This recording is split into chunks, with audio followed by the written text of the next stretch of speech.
लेकिन फिर भी पार्टी चार्ज हो गई कि हमारा नेता लड़ रहा है। ये नैरेटिव तो आपने बनाया, हमने उसका फायदा लिया। तो आपने कितने पैसे लिए महिलाओं से? अब उनको 1200 रुपये 1500 रुपये वापस दे रहे हैं। हम 2000 रुपये देंगे, 1500 पर्याप्त नहीं है। लाडली बहन की याद आपको लोकसभा चुनाव के बाद आई। एक पाप में बनी हुई सरकार है, इकोनॉमी का बहुत बुरा हाल है। ये बड़े बड़े विश्वास से आपको वोट दिए और आपने हमारे उस विश्वास को बेच दिया। अब 2003 का जो एंटी डिफेक्शन लॉ था वो इतना वीक है, तो मेरा मानना है कि इसको कानून को कचरे की टोकरी में फेंक देना चाहिए। पीठ पे छुरा घोंपने वाले को कभी भी मान नहीं मिलता। तो सरकार तो महाविकास आघाड़ी की बन रही है। नमस्कार। 2024 महाराष्ट्र विधानसभा चुनाव की सरगर्मी अब धीरे धीरे महसूस की जा सकती है।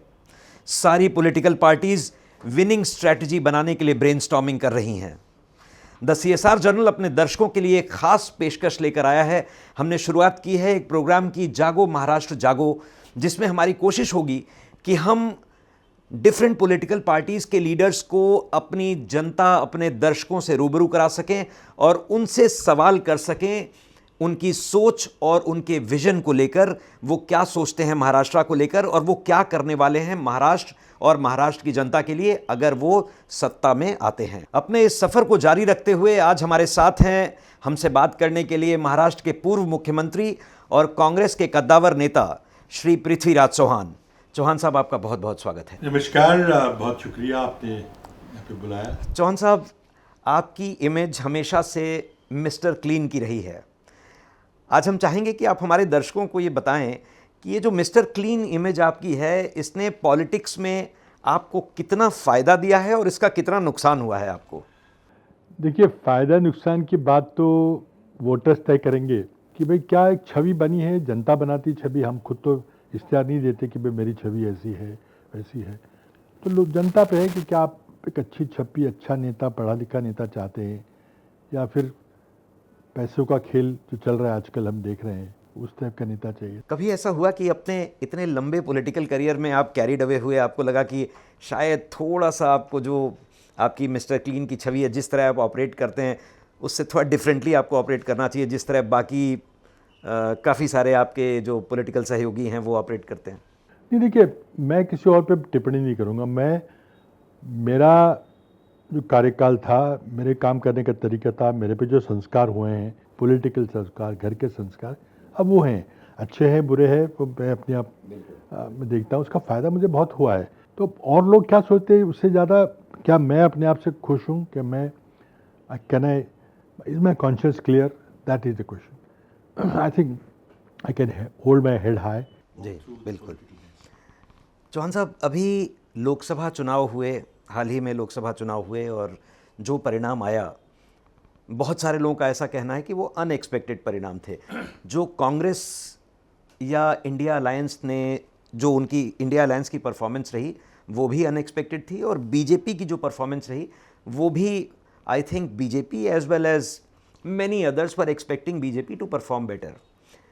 इसका आपका जो एक्सपीरियंस, एक्सपोजर रहा है, आप अगर हमारे दर्शकों को बता सकें कि क्या मुख्य कारण क्या था जिसकी वजह से बीजेपी की परफॉर्मेंस थोड़ी खराब रही और इंडिया अलायंस ने अच्छा परफॉर्म किया? ठीक है, सबसे बड़ी बात है, पहले तो मैं अपनी बात कहूँगा कि हमने जो महाराष्ट्र की लोकसभा चुनाव के नतीजे का अंदेशा हमें जो था वो बिल्कुल सही निकला। चाहे पत्रकार कुछ भी कहे, मीडिया कुछ भी कह रही थी, एग्जिट पोल कुछ कह रहे हैं, और ये मैं सिर्फ हवाई बातें नहीं कर रहा हूँ। और सभी जगह मैंने कहा था कि कम से कम 32 सीटें महाविकास आघाड़ी की आएंगी। अगर अच्छा नतीजा है तो शायद हम 36 तक भी जा सकते हैं। जबकि सारे media, exit poll Mahavikas Aghadi को 15-16 से ऊपर दिख दे रहे थे। चौहान साहब, क्या आप ये कहना चाहते हैं कि जो अलायंस पार्टनर्स आपने चुने वो फैसला जो था वो बहुत अहम रहा जिसकी वजह से आपको इतनी बड़ी कामयाबी लोकसभा चुनाव में मिली, या इसके बियॉन्ड भी कुछ ऐसे फैसले आपकी पार्टी ने लिए, या जो मैसेजिंग पब्लिक के साथ जिस तरह से कनेक्ट हुई आपकी पार्टी, उसको भी क्रेडिट देना चाहेंगे अपनी जीत के लिए? देखिए, सभी चीज़ों का थोड़ा थोड़ा योगदान था। राहुल गांधी की भारत जोड़ो यात्रा, एक पार्टी चार्ज हो गई। उन्होंने कहा था हर बार कि ये चुनाव के लिए यात्रा नहीं है, लेकिन फिर भी पार्टी चार्ज हो गई कि हमारा नेता लड़ रहा है, जनता के मुद्दे उठा रहा है। और दूसरा जैसे मैंने कहा कि एंटी इनकम्बेंसी मोदी जी की जो गलतियां हुई, जो इकोनॉमिक हैंडलिंग में गलतियां हुई, जो किसानों को उन्होंने प्रताड़ित किया, जो माइनॉरिटी मुस्लिम कम्युनिटी के खिलाफ जो भी प्रचार किया, उसका जो नतीजा होना था हो गया। मोदी जी को लग रहा था कि शायद राम मंदिर का बहुत बड़ा मुद्दा वो नहीं बना, और उसको बनाने के लिए और वो मुस्लिम माइनॉरिटी को प्रताड़ित करते रहे, उसका कुछ नुकसान ही उनको हुआ। और बाद में जब 400 पार की घोषणा हुई और जब कई सांसदों ने कहा कि हमें लोकसभा में 2/3 बहुमत चाहिए क्योंकि हमको संविधान में बदल करना है, तो वो मुद्दा चल गया, हमने उसको अच्छी तरह से उठाया। अब विपक्ष की ओर से कहा जा रहा है कि फॉल्स नैरेटिव। कौन सा फॉल्स नैरेटिव? क्या 400 पार का नारा हमने दिया था? क्या संविधान बदलने की बात हमने कही थी? क्या मुस्लिम समाज के लिए जो उच्चारण प्रधानमंत्री ने किया वो हमने किया था? ये नैरेटिव तो आपने बनाया, हमने उसका फायदा लिया। जैसा हमने देखा कि ये लाडली बहना, लाडला भाई, ये जो स्कीम्स अभी महाराष्ट्र सरकार लेकर आई है, कितना फर्क इसका पड़ने वाला है महाराष्ट्र विधानसभा चुनाव के नतीजों में? देखिए, ये तो कुछ भी उसका फर्क नहीं पड़ेगा, मैं कह रहा हूँ, आपको शायद आश्चर्य लगेगा। पहले तो ये योजना एम्पावरमेंट ऑफ विमेन, महिला सबलीकरण की कॉन्सेप्ट, ये हमेशा कांग्रेस की एक देन रही है। आप 1500 दे रहे, हमारा मानना है कि पहले आप तो एक तो gas, diesel, cooking gas, diesel और पेट्रोल पे इतनी कीमतें बढ़ाई है, 10 साल तक लोगों ने सहा है। आपने जीवन आवश्यक वस्तुओं पे जीएसटी लगा दिया है, उससे कीमत बढ़ी है। डीजल पेट्रोल की कीमतों से सभी कुछ बढ़ता है, सभी चीज़ों के इतनी ज़्यादा चीज़ें कीमतें बढ़ी है, जो महंगाई एक बड़ा अहम मुद्दा था। तो आपने कितने पैसे लिए महिलाओं से, अब उनको 1200 रुपये 1500 रुपये वापस दे रहे हैं, तो उससे कोई समाधान नहीं होगा। हमारी मांग है, हमारे घोषणा पत्र में होगा कि हम 2000 रुपये देंगे, जो हम कर्नाटक और तेलंगाना में दे रहे हैं। 1500 पर्याप्त नहीं है, हम समझते कि 2000 देना पड़ेगा, वो देंगे। और फिर आखिरी सवाल ये होता है कि आप 10 साल से सरकार में हैं, क्या लाडली बहन की याद आपको लोकसभा चुनाव के बाद आई? आप 2014 से सरकार में हैं, देवेंद्र फडणवीस जी मुख्यमंत्री थे, उस समय आपको याद नहीं आया कि बहना के लिए कुछ करना चाहिए? अब लोकसभा हारने के बाद अब चुनाव जीतने के लिए योजना ला रहे हो, लोग तो समझ गए कि क्या कर रहे हो। एक सवाल और आपसे जानना चाहेंगे कि अभी महाराष्ट्र में अगर कांग्रेस अपने अलायंस पार्टीज़ के साथ मिलकर, जो भी उनकी पार्टीज़ अलायंस में हैं, उनके साथ सरकार में आती है, ऐसी कोई चीज़ जो आप हमारे दर्शकों को बताना चाहें कि ऐसी क्या आप अलग चीज़ करेंगे या अलग तरीके से चीज़ों को करेंगे जो हमारे दर्शकों को जानना चाहिए? देखिए, 2-3 चीज़ें हैं। पहले तो भ्रष्टाचार एक पाप में बनी हुई सरकार है। लोगों को खरीदा बेचा गया है, एमएलए को जैसे घोड़े बेचते हैं। 50-50 करोड़ की बात आपने सबने सुनी होगी। और इसके कारण जो भ्रष्टाचार पनपा है सरकारी महकमों के तबादलों में या कॉन्ट्रैक्ट में जो बना हुआ है, अब देखिए रोड की हालत क्या है, चाहे मोदी जी के निर्माण कार्य हो या महाराष्ट्र सरकार के निर्माण कार्य हो। नया पार्लियामेंट भी पूरा लीक कर गया, सड़कों में खड्डे हैं, ये भ्रष्टाचार के कारण हो रहा है, जनता समझ रही है। दूसरा मुद्दा बेरोजगारी का मुद्दा है। आप एग्जामिनेशन लेने की कोशिश करो तो पेपर लीक हो जाता है, फिर एग्जामिनेशन टल जाती है, बच्चे वैसे ही रह जाते हैं। जो महंगाई बन रही है, ये मोदी जी के मिसमैनेजमेंट ऑफ इकोनॉमी के कारण है।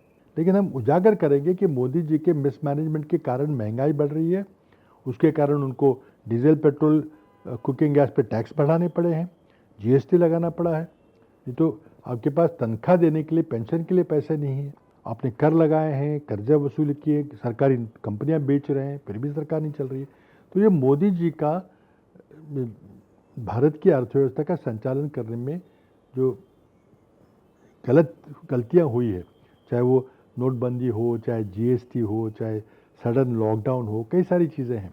ये कृषि जो कानून है उनको अचानक लाना, ये सब चीज़ों से इकोनॉमिक का बहुत बुरा हाल है।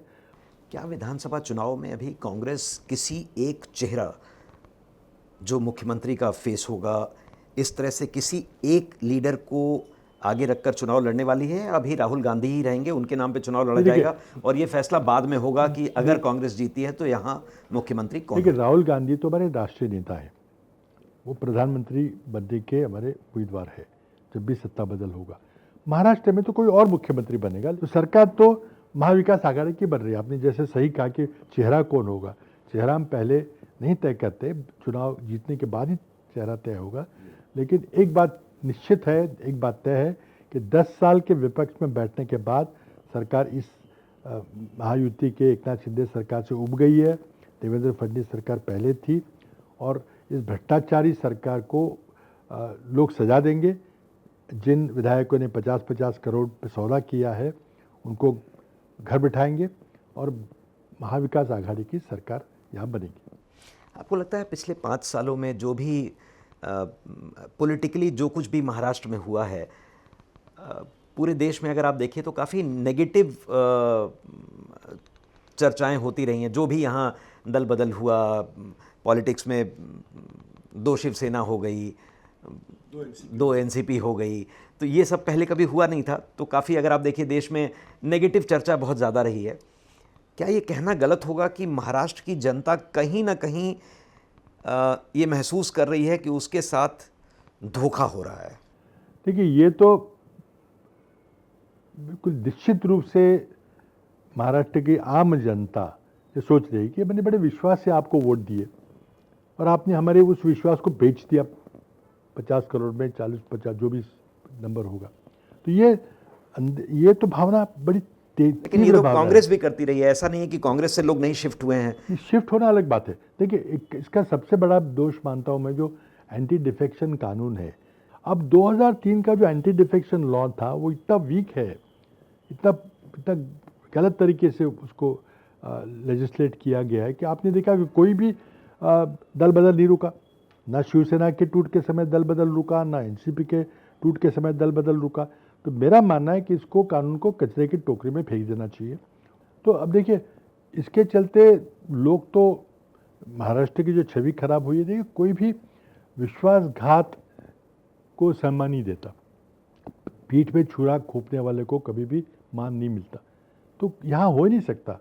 लोग तो जानते हैं यहाँ तो पैसे की लेन देन हुई है, सिर्फ विश्वासघात नहीं हुआ है। अब चंद पैसों के लिए आपने दल बदल किया है तो क्या लोग उसके सजा नहीं देंगे? अब चौहान साहब, अगर हम आपकी कॉन्स्टिट्यूएंसी की बात करें, आप 10 साल से सेम कॉन्स्टिट्यूएंसी से एमएलए हैं और उसके पहले आप वो उसी एरिया से मेंबर ऑफ पार्लियामेंट भी रहे। अगर आज मैं अपनी ऑर्गेनाइजेशन की बात करूं कि द CSR जर्नल, अगर आज जाके वहां लोगों से पूछताछ करें और ये पूछे कि क्या वो अपने लीडर से, जो इतने साल से आप वहीं पॉलिटिक्स में एक्टिव रहे हैं, आप उसी बीच में महाराष्ट्र के मुख्यमंत्री भी रहे, अगर हम एक सर्वे कराएं तो आपको लगता है कि वहाँ की जनता का, आपकी जो कॉन्स्टिट्यूएंसी है, जो शहर जहाँ से आप इतने सालों से जीत कर आ रहे हैं, क्या वहाँ की जनता ये बोलेगी कि जो भी उनको चाहिए, उनकी जो ज़रूरतें हैं, वो आपने डिलीवर किया है? देखिए, ज़रूरतें तो कभी पूरी नहीं होंगी। अब प्रधानमंत्री ने तो 2047 तक हमको विकसित करने की बात की है, तो ज़रूरतें, विकास काम, उसकी तो मांग रहेगी। लेकिन जो काम 10 साल में हुआ है वो तो हमारे सामने है। विशेषकर जब मैं 2010 से 14 तक मुख्यमंत्री था तो उस समय स्वाभाविक है कि वहाँ पे बहुत काम हुआ है। अब करीब 1700 करोड़ के निर्माण काम मैंने किए हैं, कई सारे काम किए हैं। नए इंस्टीट्यूशन, सरकारी इंस्टीट्यूशंस आए हैं, जैसे कॉलेजेस हो या कोई RTO कार्यालय हो या एक बहुत बड़ा केंद्र सरकार का अर्थक्वेक रिसर्च सेंटर जो बना हुआ है, बहुत बड़ा सेंटर है। तो कई सारे निर्माण कार्य तो मेरे मुख्यमंत्री रहते समय, उसके बाद भी होते रहे हैं। विकास कामों के लिए कोई कुछ नहीं कर सकता। सड़कें बनी हैं, पुल बने हैं, बहुत अच्छी कनेक्टिविटी है। पूरी कॉन्स्टिट्यूंसी में आप आधे घंटे में एक कोने से दूसरे कोने तक जा सकते हो। अब एजुकेशन हब बना है वहाँ पे, काफ़ी सारे हर एक प्रकार के कॉलेजेस, सरकारी कॉलेजेस है, कुछ निजी कॉलेजेस है। तो मैं समझता हूँ कि विकास काम के लिए और भी बहुत करने हैं काम। ये कि मैं नहीं कहूँगा कि हमारे सारे काम खत्म हो गए, कभी भी ख़त्म नहीं होंगे। लेकिन जो विकास काम किया उसकी फहरिस्त, उसकी सारी रिकॉर्ड जनता के पास है। चौहान साहब, अगर हम ये मान लें कि महाराष्ट्र विधानसभा चुनाव में कांग्रेस सबसे बड़ी पार्टी के तौर पर महाराष्ट्र में आने वाली है और कांग्रेस का ही मुख्यमंत्री बनने वाला है, तो क्या हम आपको एक बार फिर से मुख्यमंत्री के रोल में देखेंगे? देखिए, पहली 2 बातें तो आपकी बिल्कुल सही है कि सरकार महाविकास आघाड़ी की बनेगी और उसमें कांग्रेस सबसे बड़े दल के रूप से उभर के आएगी। लेकिन यहाँ का मुख्यमंत्री कौन बनेगा, ये कांग्रेस पार्टी की परंपरा के अनुसार ये दिल्ली से ऑब्जर्वर्स आएंगे, सभी विधायकों से बात करेंगे। चौहान साहब, द CSR जर्नल से बात करने के लिए आपका बहुत बहुत धन्यवाद। शुक्रिया। All the best for the upcoming elections. Thank you.